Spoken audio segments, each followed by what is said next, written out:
Well, we have to say congratulations to Terrakulture, or let's say it personally here. We have Ms. Valale Austin Peters, founder of Terrakulture. We have to say congratulations, making us look good right there. We're proud of you and proud of what you're doing. You know, a lot of times when you talk to the creatives or even businesses, entrepreneurs generally, they say funding is the issue. But that's another divide that say funding is not the issue. You have a great idea and you push it out there, you will attract funding. Maybe you should help us to understand some of those tips that led you. I mean, you're getting funds from IFC, World Bank. That's an individual business. That's a big deal. It is indeed. So it's a very pertinent question you've asked. I think over the years, we've grown as a business due primarily to consistency.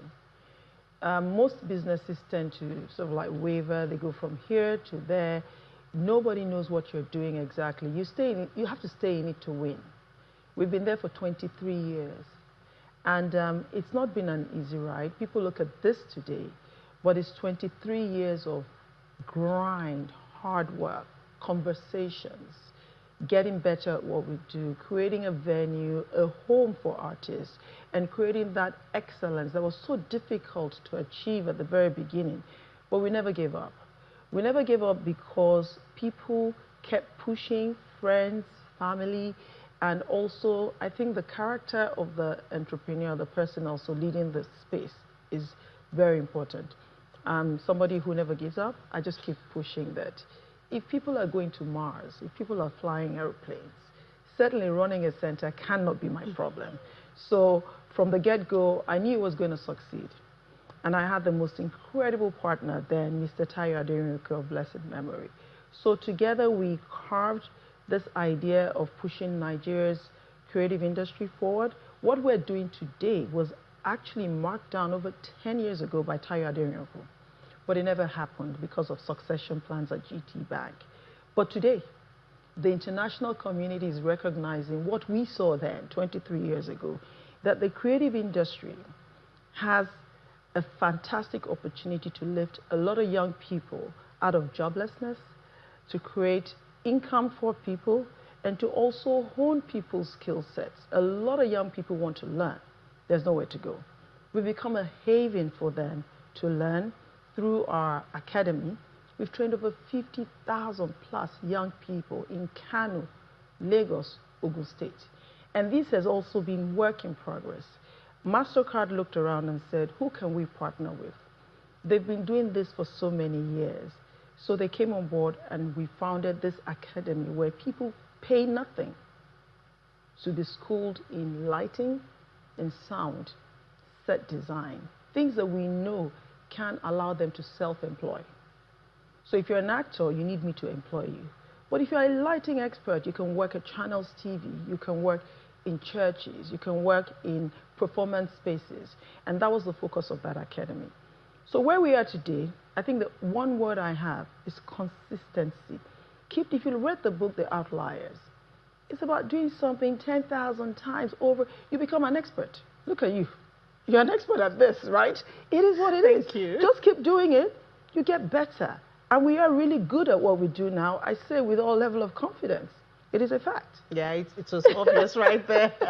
And you know, one of the things you said there was how you turned that facility I think you said about 2 or 3 bedroom house into what it is, into what Terrakulture everybody goes to. Yeah. And I know you talked about the crowd during Christmas and all of that, that you had to house in that place. Correct. Coming from just a 2 or 3 bedroom. Yes.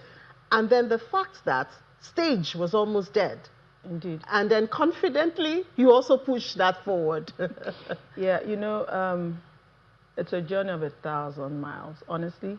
I love this space, so I did mine out of passion. I'm a lawyer by training, right? But when I got into it, I said, okay, you know what? There's potential here. I can see there's a lot of hunger. People want to sing, people want to act.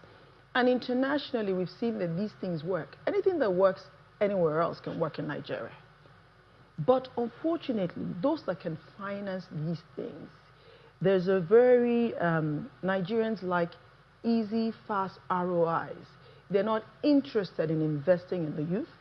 They're not interested in investing in anything other than oil and things that are like, instant, which is okay. It's a choice. But we also pay the price. There are a lot of young people who want to do this. They don't have the schools. They don't have the infrastructure to support their dreams. And formal jobs today, that formal sector cannot take all these young people coming out of school. So what the IFC has seen also is this. And you can hear what the VP, Mr. Tadara, said. He says they are keen on also coming into this space because they recognize the value add. The number of jobs, over 4 million.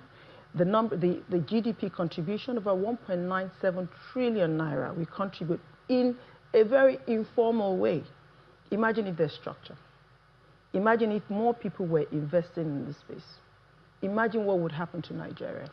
And when you talk about Hollywood, when you talk about Bollywood, when you talk about all these places abroad, what are they doing? They're doing exactly what we're doing with the support of the private sector. Because we always also think it's government only. Private sector needs to get involved. And that is the story of Terrakulture. It's private wealth, people who understand the space that have come together over the years to push me. So I'm riding on the shoulders of friends, family, and of course now, IFC. International. So now, you asked for this, for expansion. Yes. What can we expect? Even if you don't want to tell us how much. But, yes. But what can we expect and the overflow impacts on the economy? So I think the idea is we are already doing thousands of people in this small space. So at Christmas, in 1 week, 10,000 people, always, for the last 7 years or so, they come through those doors, right? And if we can expand this facility, because of our scaling, we say to ourselves, if we're doing 10,000, imagine if we're able to do 50,000 in that 1 week.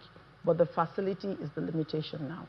So we're going to create world-class theater, world-class gallery, world-class restaurant. So the space is already the home, but the infrastructure should match the image. So our infrastructure is archaic. It's beautiful because I love nature, flowers, so I've planted all this beautiful bougainvillea there. But in reality, we're struggling, but we keep making it work for us. So this is the future. If this happens, and it happens well, this can be replicated in other parts of Nigeria by other practitioners, and that's my hope. The more Nigerians, more artists will be able to do what I've done with Terrakulture, so that we can employ more people, we can bring more joy to Nigerians. Through our entertainment. What about, we have hurdles and all of that. How do you deal with all of that? I know you have that determined spirit, but a lot of people, a lot of young people especially, say these hurdles, they are real to them. So what advice would you give to them? How can they overcome those, to fulfill their dreams?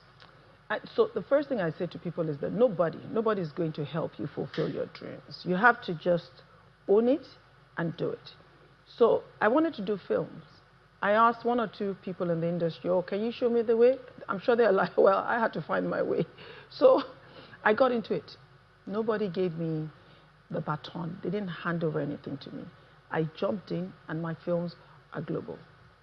Same with theater. I did it because I loved it, and I studied it, and I got better at it.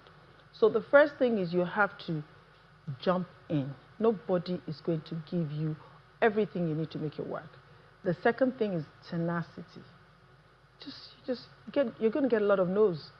You're going to get a lot of negative feedback. You're going to get a lot of people saying all sorts. You have to be tone deaf, and you have to become very, very deaf. I'm deaf. I don't listen to anybody. Whatever you say is your problem. I am living my dreams. And I think, honestly, that is the biggest advice I can give to anybody. You just have to follow what makes you happy. And in finding happiness, you find fulfillment. And in finding fulfillment, most times you'll find excellence. And then the funds will come in. And then the money will chase you. You know what I'm saying. Thank you so much, Ms. Austen Peters, for sharing those tips with us, and congratulations once again for making us proud and attracting international funding to the creative economy. Thank you. Thank you for having me.